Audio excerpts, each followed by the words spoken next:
اس کے بعد گائے کے ذبح ہونے کا واقعہ ہے. اسی واقعے کی نسبت سے بقرہ سے اس سورت کا نام البقرہ ہے. یہاں پر اس واقعے کو پڑھنے سے پہلے ایک دو باتیں سمجھ لیجئے، اور وہ یہ ہیں کہ بنی اسرائیل مصر میں طویل مدت تک رہنے کی وجہ سے مصری قوم کے رسم و رواج اور تہذیب سے متاثر ہو چکے تھے. جیسے ہم مسلمان ایک عرصے تک ہندوؤں کے ساتھ رہنے کی وجہ سے ہندوستانی تہذیب اور رسم و رواج سے حد درجہ کے متاثر ہو چکے ہیں. جیسے ہمارے یہاں شادی بیاہ مرنے پہ جو رسمیں ہیں وہ مسلمانی رسمیں نہیں، اسلامی نہیں، وہیں سے آئی ہیں. تو بنی اسرائیل کے ساتھ بھی یہی ہوا. مصری قوم گائے کی پوجا کرتی تھی، گائے کی پوجا کرتی تھی. اس لیے ان کے دل میں بھی، یعنی بنی اسرائیل کے دل میں بھی گائے کا تقدس پیدا ہو گیا تھا، گائے کی محبت بیٹھ گئی تھی. یہ محبت وہ مصر سے ہجرت کے بعد یا نکلنے کے بعد ساتھ ہی لے کر آئے تھے کہ اسی اسنا میں ایک اور واقعہ پیش آ گیا. اور وہ واقعہ یہ تھا کہ بنی اسرائیل میں ایک لاولد مالدار آدمی تھا جس کا وارث صرف ایک بھتیجا تھا. ایک رات اس بھتیجے نے اپنے چچا کو قتل کر کے لاش کسی آدمی کے دروازے پہ ڈال دی. صبح قاتل کی تلاش میں ایک دوسرے کو ذمہ دار ٹھہراتے ہوئے ایک دوسرے پر الزام تراشی کرنے لگے. بات موسیٰ علیہ السلام تک پہنچی تو اللہ تعالیٰ نے اس مسئلے کے حل کے لیے حکم یہ دیا کہ ایک گائے ذبح کی جائے اور اس گائے کا ایک ٹکڑا مقتول کو مارا جائے، جس سے وہ زندہ ہو کر قاتل کی نشاندہی کر دے گا. تو اس طرح یہ حکم جب آیا تو اس سے دو مقاصد حاصل ہوئے. ایک تو وقتی مقصد جو قاتل کا پتہ چلانا تھا، اور دوسرا مقصد اس گائے کے تقدس کو دلوں سے نکالنا تھا. کیا کہہ کر کہ تمہارے خیال میں گائے کے ذبح کرنے سے آفت آ جائے گی. دیکھو آفت نہیں آئی، اس سے تو تمہارا مسئلہ حل ہو گیا. عموماً ہمارے ہاں بھی یہ ہوتا ہے کہ جب کسی شخص کو روکا جاتا ہے کہ غلط رسم چھوڑ دو، مثلاً کئی غلط قسم کی نظر و نیاز مانی ہوئی ہوتی ہے لوگوں نے، شرکیہ قسم کی، جب ان سے کہا جاتا ہے کہ یہ نہ کرو تو وہ توہمات کا شکار ہو جاتے ہیں کہ اگر ہم نے 11ویں نہ دی تو بھینس مر جائے گی. تو بالکل بنی اسرائیل کے دل میں یہی تھا کہ اگر گائے ذبح کی گئی تو کیا ہوگا، ہماری شامت آ جائے گی، کیونکہ ان کے دلوں میں گائے کی محبت بیٹھ گئی تھی نا. اور وہ محبت کا اندازہ آپ اس سے بھی لگائیں کہ بچڑے کو معبود بنا بیٹھے تھے. بچڑا گائے کا بچہ ہی ہوتا نا. تو اللہ تعالی نے ان واقعات سے یہ بتایا کہ گائے کا ذبح ہونا نقصان کا سبب نہیں تھا، فائدے کا سبب تھا. اس لیے تم اپنے دل سے وہ خوف نکال دو. اب ہم ذرا آیات کے ریفرنس میں دیکھتے ہیں. وَإِذْ قَالَ مُوسَىٰ لِقَوْمِهِ إِنَّ اللَّهَ يَأْمُرُكُمْ أَن تَذْبَحُوا بَقَرَةً. پھر وہ واقعہ یاد کرو جب موسیٰ علیہ السلام نے اپنی قوم سے کہا کہ اللہ تمہیں ایک گائے ذبح کرنے کا حکم دیتا ہے. قَالُوا أَتَتَّخِذُنَا هُزُوًا. کہنے لگے کیا تم ہم سے مذاق کرتے ہو، اللہ نے یہ حکم دیا ہے. اب آپ دیکھیں کہ مثلاً اگر آپ کسی کو یہ کہتے ہیں کہ بھئی ایک بکرا ذبح کر لو یا ایک گائے ذبح کر لو، تو وہ زیادہ سے زیادہ یہ کہے گا اگر نہ کرنا چاہے کہ بھی میرے پاس پیسے نہیں ہیں. یہ تو نہیں کہے گا کہ تم میرے ساتھ مذاق کر رہے ہو. یہ مذاق کرنے کی بات انہوں نے کیوں کہی؟ اس لیے کہ ان کے دلوں میں تو گائے ایک معبود بن کر بیٹھی ہوئی تھی. تو اپنے معبود کو ذبح کرنا اور اس کا حکم دینا یا حکم ملنا ان کے نزدیک ایک مذاق تھا. یعنی گائے کے ذبح کرنے کا حکم ملنا ان کے نزدیک ایک مذاق تھا. اسی لیے انہوں نے کہا کہ تم یہ کیا کہہ رہے ہو. قال اعوذ باللہ ان اکون من الجاہلین. موسیٰ علیہ السلام کہنے لگے میں اس بات سے خدا کی پناہ مانگتا ہوں کہ جاہلوں کی سی باتیں کروں، یعنی اللہ کا نام لے کر تم سے کوئی مذاق کروں. یہ بہت بڑی جہالت کی بات ہے. آپ دیکھیں کہ بعض لوگوں نے دین کے نام پر، اللہ تعالیٰ کے احکامات کے نام پر لطیفے بنائے ہوئے ہیں۔ بسا اوقات اگر آپ لوگوں کے لطیفے سنیں تو اس میں کسی قرآنی آیات، کسی قرآنی حکم یا دین کے کسی حکم کا مذاق ملے گا اور خوب ہنستے ہیں لوگ۔ یہ کسی بھی اہل علم انسان کا کام نہیں ہو سکتا، ایسا کرنے والے جاہل ہوا کرتے ہیں۔ اسی لیے موسیٰ علیہ السلام کہتے ہیں کہ میں تو اللہ کی پناہ لیتا ہوں اس بات سے کہ میں جاہلوں کی سی باتیں کروں، کہ اللہ کا نام لے کر تمہیں مذاق کروں۔ اس پر انہیں کچھ تسلی ہوئی تو کہنے لگے قالوا ادع لنا ربک یبین لنا ما ہی، اچھا اپنے رب سے درخواست کرو کہ وہ ہمیں ذرا کچھ تفصیل بتائے کہ گائے کیسی ہو۔ یہ انہوں نے کیوں کہا؟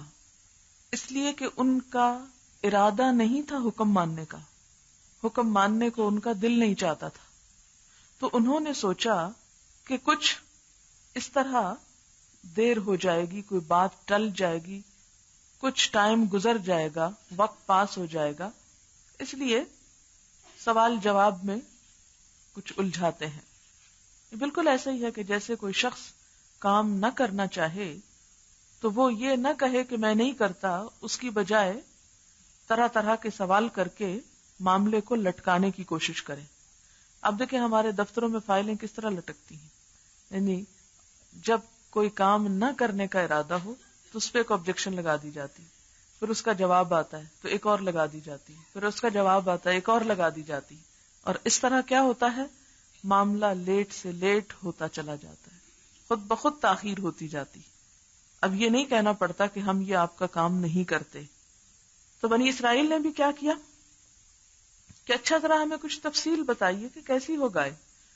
قال موسیٰ علیہ السلام نے کہا انہ یقول، اللہ تعالیٰ فرماتے ہیں انہا بقرۃ لا فارض ولا بکر امان بین ذلک، اللہ تعالیٰ کا ارشاد ہے کہ وہ گائے ایسی ہونی چاہیے جو نہ بوڑھی ہو نہ بچیا، جب نوجوان نہیں ہم یہاں کہیں گے بچیا کہیں گے، امان بین ذلک بلکہ اوسط عمر کی ہو، درمیانی عمر کی ہو، ففعلوا ما تؤمرون لہذا جو حکم دیا جاتا ہے اس کی تعمیل کرو، تم بس گائے ذبح کر دو، یہ مت پوچھو کہ اس کی تفصیل کیا ہے، گائے سب گائے ہے کوئی بھی کر دو۔ لیکن اس پر بھی انہیں کچھ اثر نہ ہوا، ففعلوا ما تؤمرون کتنا واضح بات تھی لیکن کچھ اثر نہ ہوا۔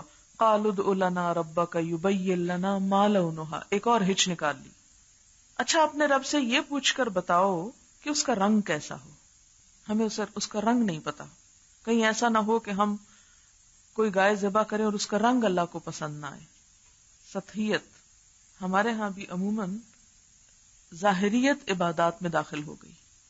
اب مثلا ہمارے ہاں جیسے نبی صلی اللہ علیہ وسلم پر ایمان لانا، آپ کی سنت کی پیروی کرنا، یہ ہم پر فرض تھا، ہم نے اس کی بجائے وہ تو سب چھوڑ دی، آپ کے بتائے ہوئے فرائض بھی چھوڑ دے، سنتیں بھی چھوڑ دی، نفل بھی چھوڑ دیے، اور لے دے کے کیا کرنے لگے کہ سال میں ایک دن جب نبی صلی اللہ علیہ وسلم کی ولادت کا دن ہو اس میں سب جمع ہوں، خوشبوئیں ہوں، روشنیاں ہوں، رنگ رنگ کے کھانے ہو، سریلی آوازوں میں شعر و شاعری ہو، اور منہ میں الائچیاں ہوں، بادام ہوں، اور جھوم جھوم کے گائیں بجائیں، اور ختم۔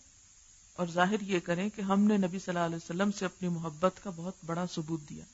ایک مثال بتائیے صحابہ کرام کی زندگی میں کہ انہوں نے نبی صلی اللہ علیہ وسلم سے محبت کا ثبوت اس طرح کے کسی کام سے دیا ہو کہ جس میں صرف ظاہریت ہو، صرف نفس کی لذت ہو، کھانے پینے کے سامان ہو، خوشگوار ماحول ہو، خوشگوار انداز میں خوبصورت آواز میں پڑی ہوئی باتیں ہوں، دل بہلانے کا سامان ہو، جھومنا جھامنا ہو، میل ملاقات ہو، اور ختم ہو جائے سارا قصہ۔ نبی صلی اللہ علیہ وسلم نے نہ اپنی زندگی میں ایسا کوئی کام کیا، نہ صحابہ کرام نے کوئی ایسا کام کیا۔ امت مسلمہ پر بھی جب ایک طویل عرصہ گزرا تو ان کے اندر بھی ایسی خرافات نے اصل دین کی جگہ لے لی۔ کہنے لگے ذرا ہمیں رنگ بتائیے، اللہ تعالیٰ گائے ذبح کرنے کا حکم دے رہے ہیں، آپ رنگ پوچھ رہے ہیں۔ اچھا اب ان کے اس عذر کو بھی دور کیا گیا۔ قال انہ یقول انہا بقرۃ صفراء فاقع لونھا تسر الناظرین، اچھا پوچھتے ہو تو پھر اللہ تعالیٰ فرماتے ہیں زرد رنگ کی گائے ہونی چاہیے جس کا رنگ ایسا شوخ ہو کہ دیکھنے والوں کا دل خوش ہو جائے. اب آپ دیکھیں کہ کس طرح سوال کر کر کے اپنے لیے کام کو مشکل بنا رہے ہیں. جب دین میں آپ بہت منہ شگافیاں کرتے ہیں، بہت حجتیں کرتے ہیں، بحث بازی کرتے ہیں، تو نتیجہ کیا ہوتا ہے؟ دین مشکل ہو جاتا ہے. اب اس پر بھی تسلی نہیں. عمر بھی پوچھ لی، رنگ بھی پوچھ لیا اور تفصیلات بھی پوچھ لی. کہنے لگے قالوا ادع لنا، اور انداز وہی، جاؤ ذرا پوچھ کے آؤ، دعا کرو اپنے رب سے. ادع لنا ربک یبین لنا ما ہی، اپنے رب سے صاف صاف پوچھ کے بتاؤ. صاف صاف اس لیے کریں، یبین بیان، واضح بات، صاف صاف پوچھ کے بتاؤ. ما ہی، کیسی گائے چاہیے، کس قسم کی گائے چاہیے. کیونکہ اب اور گائے کی ڈسکرپشن سے متعلق تو سوال نہیں تھا کوئی، کیونکہ اللہ تعالیٰ نے ایسے جواب دیے کہ وہ اس کے بعد اس کے جسمانی حالت میں تو کچھ مزید نہیں پوچھ سکتے تھے.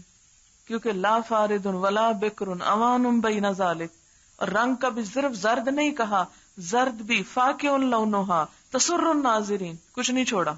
انہوں نے ایک رنگ پوچھا، اللہ نے ساری صفات رنگ کی بتا دی. انہوں نے عمر پوچھی، اللہ نے کھول کے بتا دی. اچھا اب اور بتاؤ کیا چاہتے ہو. پھر کہنے لگے نہیں صاف بتاؤ، ماہیا کیا ہو وہ. اب کیا ہو، اس سے بڑھ کر اور کیا ہونا تھا. ان البقرہ تشابہ علینا، کیونکہ گائے ہم پر مشتبہ ہوگی، ہمیں سمجھ نہیں آ رہی، ابھی بھی سمجھ نہیں آ رہی. جب خود نہیں کام کرنا، طرح طرح کی حجتیں. ان البقرہ تشابہ علینا، اور وہ تشابہ ہونی تھی اس لیے کہ سب گایوں کی شکلیں تو ایک جیسی ہی ہوتی ہیں. وَإِنَّا إِنشَاءَ اللَّهُ لَمُهْتَدُونَ، اور اگر اللہ نے چاہا تو ہم اس کا پتہ پا لیں گے، کہیں سے ڈھونڈ ہی نکالیں گے. اور کہا یہ جاتا ہے کہ اگر یہ انشاءاللہ نہ کہتے تو یہ گائے ایسی تلاش نہ کر پاتے. قال انه يقول انها بقرة لا ذلول تثير الارض. اللہ تعالیٰ نے بھی کوئی حجت نہیں چھوڑی، مزید مشکل کر دی بات. اللہ تعالیٰ کہتے ہیں ایسی گائے جس سے خدمت نہیں لی جاتی. لا ذلول، نرم نہیں، پست نہیں، مطیع نہیں، مراد یہ کہ کام نہیں کرتی. تثیر الارض، اور گائے کے کام کیا ہو سکتے ہیں کہ زمین جوتے، زمین میں ہل چلائے. ولا تسقل الحرث، اور نہ کھیتی کو پانی پلاتی. یعنی جانوروں سے یہی دو بڑے کام لیے جاتے ہیں. مسلمۃ لا شیۃ فیہا، صحیح سلامت بے داغ، یعنی اس کے کوئی ہڈی پسلی ٹوٹی ہوئی بھی نہ ہو، کوئی لنگڑی لولی نہ ہو، کوئی اس میں جسے پنجابی میں کہتے ہیں نا بج لگی ہوئی، کوئی بج نہ لگی ہوئی ہو. لا شیۃ فیہا. قالوا الآن جئت بالحق، کہنے لگے اب تم نے ٹھیک پتہ بتایا، اب ہمیں سمجھ آ گئی. اب بھی نہ سمجھتے تو پھر اور کوئی بات ہی باقی نہیں تھی. فذبحوها، تو کوئی نکلنے کا چارہ نہ تھا تو ذبح کر ڈالا، ذبح کر ہی ڈالا اس کو. وما کادوا یفعلون، اور وہ ایسا کرتے معلوم نہ ہوتے تھے. یعنی ان کے بظاہر طرز عمل سے بالکل معلوم نہ ہوتا تھا کہ یہ کر کے دکھائیں گے، کرنے کا کوئی ارادہ معلوم نہ ہوتا تھا. اس سارے واقعے میں جو اہم بات ہمیں نظر آتی ہے وہ یہ کہ جب کوئی شخص یا قوم اللہ تعالی کی اطاعت نہیں کرنا چاہتی تو پھر وہ منہ شگافیوں پہ تل جاتی اور حجتوں پہ. لیکن یہ یاد رکھیے کہ یہ منہ شگافیاں جو آپ دین کے حکم کو ٹالنے کے لیے کرتے ہیں، اس سے دین کا حکم ٹلتا نہیں، وہ اپنی جگہ رہتا ہے، بلکہ اس میں کچھ مزید مشکل ہی پیدا ہو جاتی. ایک رویہ یہ تھا کہ اللہ نے حکم دیا گائے ذبح کرو، کوئی گائے پکڑتے اور ذبح کرتے اور وہ مقتول کو مار کے اپنا کام نکال لیتے، قصہ ختم ہو جاتا. لیکن چونکہ کرنا نہیں چاہتے تھے اس لیے بار بار سوال کیے. ان سوالوں سے حکم تو نہ ٹلا لیکن مشکل ضرور ہو گیا. اس سے ہمیں بھی ایک بہت بڑا سبق ملتا ہے کہ دین کے معاملے میں جو واضح حکم سامنے آئے اسے کاٹ ڈالا جائے. اس میں تعویلیں اور بہانے اور ادھر ادھر کی باتیں، فلاں عالم کا یہ کہنا ہے، فلاں نے اس کی تفسیر یہ کی ہے، فلاں نے اس کو ایسے سمجھا ہے، اس لفظ کا معنی یہ بنتا ہے اس لیے اس سے یہ اور یہ مفہوم نکلتا ہے. نہیں، جو واضح بات ہے وہ واضح ہے، بس اسے کر لو. پھر ہوا کیا؟ وَإِذْ قَتَلْتُمْ نَفْسًا، جب تم نے ایک شخص کو قتل کر دیا تھا، فَادَّارَأْتُمْ فِيهَا، پھر تم آپس میں ایک دوسرے پہ الزام دھرنے لگے. ادارأتم کیا ہے؟ یعنی اپنے سے ہٹا کے دوسرے پر ڈال، یعنی الزام تراشی کرنے لگے، فیہا اس کے معاملے میں. اور نام میں نے کل بتایا تھا عامیل بن شراحیل تھا کہ جسے اس کے بھتیجے نے اس لالچ میں مار دیا تھا کہ اس کی جائیداد مجھے مل جائے. واللہ مخرج ما کنتم تکتمون، لیکن یاد رکھو بدی خواہ کتنی ہی چھپ کر کی جائے، کتنے ہی پردوں میں کی جائے، برائی کتنی ہی چھپ کر کی جائے، اللہ اس کو ظاہر کر کے رہتا ہے. اللہ تعالی کے ہاں کوئی چیز چھپی ہوئی نہیں. یہ جس کو ہم پردہ کہتے ہیں نا، جس کے پیچھے ہم چھپ جاتے ہیں، اللہ تعالیٰ کے نزدیک اس پردے کی کوئی حیثیت نہیں. اس کے لیے پردے کے بغیر دیکھنا اور پردے کے اندر دیکھنا ایک جیسا ہے. یہ جب ہم چھپ کے کرتے ہیں نا کوئی غلط کام، تو یہ صرف ہم اپنے آپ کو دھوکہ دیتے ہیں. ہم سمجھتے ہیں ہم چھپ گئے، اللہ سے کوئی چیز چھپی ہوئی نہیں اور چھپ سکتی بھی نہیں. عالم الغیب والشہادہ، جاننے والا ہے غیب کو بھی اور حاضر کو بھی. اس کے لیے روشنی اور اندھیرا بالکل برابر ہے، اس لیے کہ وہ ہر چیز کا خود خالق ہے. اس لیے اس میں میسج کیا ہے کہ خواہ کوئی شخص غلط کام خود کر کے دوسرے کے اوپر لگا دے اور دنیا میں اصل مجرم کا پتہ نہ بھی چلے، تو اللہ تعالیٰ کے ہاں وہ چھپ نہیں سکتا. اصل مجرم بے نقاب ہوگا، سامنے آ جائے گا. فَقُلْنَا اضْرِبُوهُ، تو کہا ہم نے مارو اس کو، بِبَعْضِهَا، اس کے بعض حصے کے ساتھ. اضْرِبُوهُ، ہو کون ہے؟ مقتول، مقتول کو مارو. بِبَعْضِهَا، ہا کیا ہے؟ گائے، یعنی گائے کے ٹکڑے کے ساتھ اس مقتول کو مارو. اور انہوں نے ایسا کیا تو کیا ہوا؟ وہ جی اٹھا اور اس نے بتایا مجھے فلاں نے قتل کیا ہے، اور پھر مر گیا. اس سے ایک اور سبق بھی ساتھ ہی دیا، کذالک یحیی اللہ الموتى، ایسے ہی اللہ مردوں کو زندہ کرے گا. یہاں پر یہ میسج کیوں دیا گیا؟ اس لیے کہ انسان کو یاد رہے کہ اسے دنیا میں ہمیشہ نہیں جینا، وہ اللہ تعالیٰ سے بھاگ نہیں سکتا، اسے مرنا ہے، مرنے کے بعد پھر جی اٹھنا ہے، جی اٹھ کر حساب دینا ہے. کذالک یحیی اللہ الموتى، اس موقع پر یہ سبق بھی سکھا دیا گیا کہ اسی طرح اللہ مردوں کو زندہ کرے گا. جیسے پیچھے تھا نا، ثم بعثناکم من بعد موتکم، وہ جو کوہ طور پر ان 70 لوگوں کو اللہ تعالیٰ نے موت دی تھی، پھر ان کو زندہ کیا اور انہیں بتایا کہ دیکھو یوم حساب بھی ایسا ہی ہوگا، تمہارے لیے تو آج کا دن ہی یوم حشر کا دن ہو گیا. تو بنی اسرائیل کو بارہا زندگی بعد موت کا سبق دیا جاتا رہا. آخرت کا احساس انسان کو بہت سے گناہوں سے روکتا ہے. اسی لیے آپ دیکھیں گے کہ مسلسل ساتھ ساتھ اصلاح بھی ہے. صرف ان کا واقعہ نہیں بتا دیا گیا تم نے ایسا کیا اور تم ایسے برے تھے اور ہم نے اس طرح تمہارا عیب کھولا. نہیں، قرآن کا یہ مخصوص انداز ہے کہ وہ ہر چیز کے اندر عبرت اور نصیحت کا پہلو غالب رکھتا ہے. کسی بھی واقعے کو وہ بطور واقعہ نہیں بتاتا، بلکہ اس کے ساتھ ساتھ اس کے اندر سبق کا پہلو بھی. کیونکہ اللہ تعالی ہمارے لیے 70 ماؤں سے بڑھ کر پیار کرنے والے ہیں. وہ ہمارے دشمن نہیں ہیں، وہ ہم پر صرف ایک تنقید نہیں کرتے بلکہ ساتھ ہی تلقین بھی کر دیتے ہیں. وَيُرِيكُمْ آيَاتِهِ لَعَلَّكُمْ تَعْقِلُونَ، وہ تم کو اپنی نشانیاں دکھاتا ہے. جیسے یہ نشانی دکھائی تھی گائے کو ذبح کرنے کے بعد ایک مردہ چیز سے ایک مردہ کو زندہ کر دینا، ایک معجزاتی طور پر ہی ایسا ہوا تھا. لَعَلَّكُمْ تَعْقِلُونَ، تاکہ تم عقل سے کام لو، تاکہ تم کچھ سمجھو. اب اس واقعے پہ آپ کے کمنٹس اور آپ کے سوالات، ڈرامے اور اس طرح کی چیزیں جو بنی ہوئی ہیں ان واقعات پر، ہمیں ان کے مطابق قرآن کی تفسیر نہیں کرنی. ہمیں تو قرآن کی آیات کے مطابق تفسیر کرنی ہے. اور پھر یہ کہ وہ کچھ چیزیں بنی اسرائیلی روایات پر مبنی ہوتی ہیں، اور جیسا کہ آپ جانتے کہ تورات اور انجیل میں تو تحریف ہو چکی، انہوں نے خود ہی حقائق کو بدل ڈالا ہے. اور پھر آپ دیکھیں کہ ہمارے مفسرین کے ہاں بھی بسا اوقات ایک بات کے پیچھے کئی واقعات ذکر کیے ہوئے ہوں گے. یہ واقعہ جو میں نے آپ کو سنایا ہے یہ فتح القدیر ایک تفسیر ہے، شوکانی کی عربی میں ہے، اس میں اس واقعے کو ذکر کیا گیا ہے۔ تو ہمیں اصل تو اس مقصد پر نظر رکھنی ہے جو ہمیں اس سارے واقعے سے دیا جا رہا ہے۔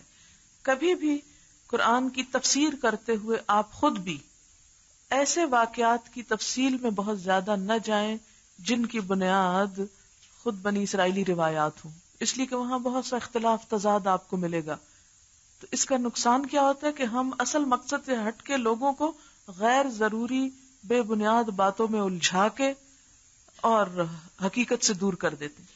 یہی وجہ کہ آپ دیکھیں گے کہ بہت ساری ہماری تفسیروں کا انداز یہ ہوتا ہے کہ قصوں سے بھری پڑی ہوتی، اور یہ نہیں آخر میں بتاتے کہ اس قصے سے نتیجہ کیا نکلتا ہے، جبکہ قرآن تو ہماری عملی زندگی کے لیے نا، یہ باتیں ہمیں صرف بنی اسرائیل پہ تبصرہ کر کے تو نہیں پڑھائی جا رہی، یہ تو ہمیں اپنی زندگی میں دیکھنا ہے کہ کہیں ہم اپنے دین کے معاملے میں ایسے طریقہ کار کے شکار تو نہیں۔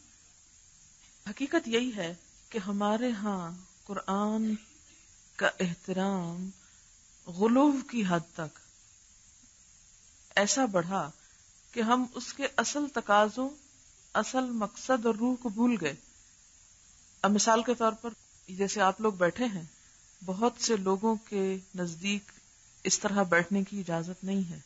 وہ اس بات کو تو کوئی جرم نہیں سمجھتے کہ قرآن کو پڑھنے سے انکار کیا جائے، یعنی قرآن کا نہ پڑھنا ان کے نزدیک جرم نہیں، لیکن قرآن پڑھتے وقت آگے پیچھے ہو کر بیٹھنا، قرآن کا کسی کی پیٹھ کے پیچھے آ جانا، یہ بہت بڑا جرم ہے۔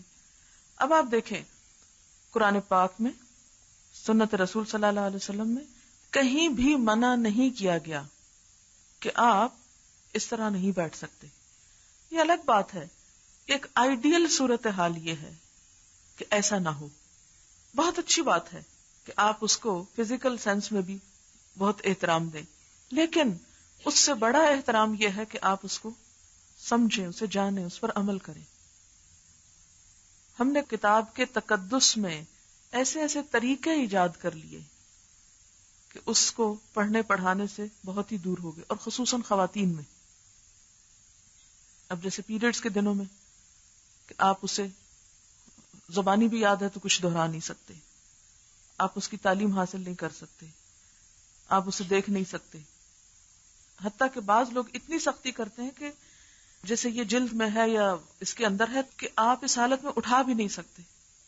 تو آپ خود سوچیں کہ اگر 7-8 دن ایک عورت مہینے میں اس سے بالکل ہی کٹ کے رہ جاتی، بچے کی پیدائش پہ 40 دن کے لیے اس سے کوئی تعلق نہیں رکھتی، تو دوبارہ سے اس سے تعلق قائم کرنے میں پھر کتنی مشکلات ہوں گی۔ اور اگر ماں ہی یا عورت ہی اس سے کٹ جاتی تو اس کے بچوں اور اس کے گھر اور اس کے آس پاس پھر قرآن کی بہار کیسے آئے گی؟ کیونکہ یہ بہار تو عورت کے ساتھ ہے۔ قرآن کو بیٹھتے ہوئے ٹانگ کے نیچے دبا لیتے ہیں اور بعض اوقات سر کے نیچے رکھ کر قرآن کا تکیہ، یہ بھی ایک بہت غلط بات ہے۔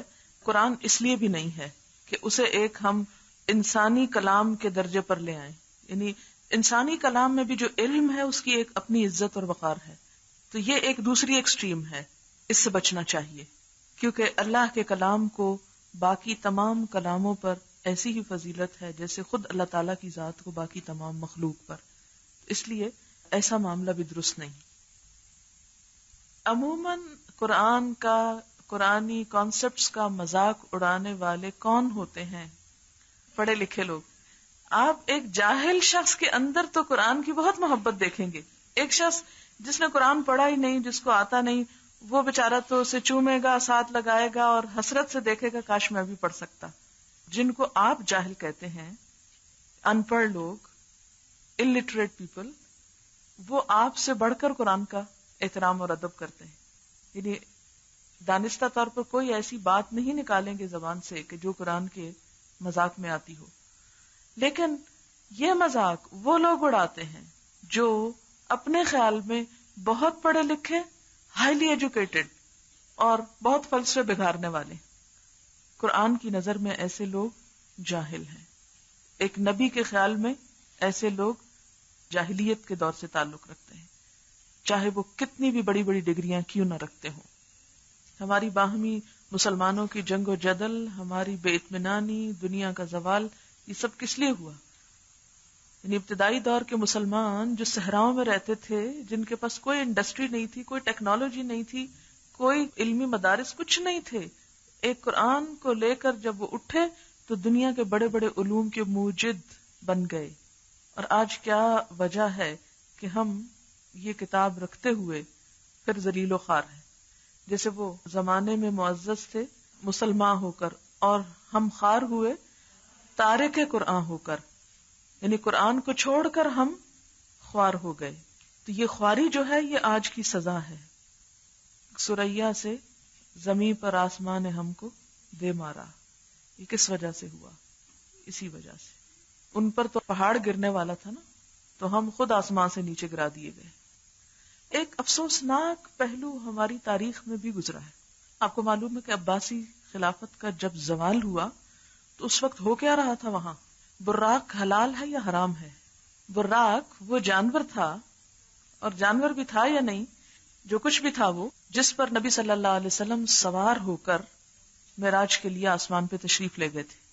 تو اس وقت علمی بحث مباحثے اور فقہی منہ شگافیاں اس حد تک بڑھ چکی تھی مسلمان علماء کے اندر بھی کہ وہ دنوں تک اس بات میں بحث کرتے رہتے تھے ایسے امور میں جن کا عملی زندگی سے کوئی تعلق نہیں تھا.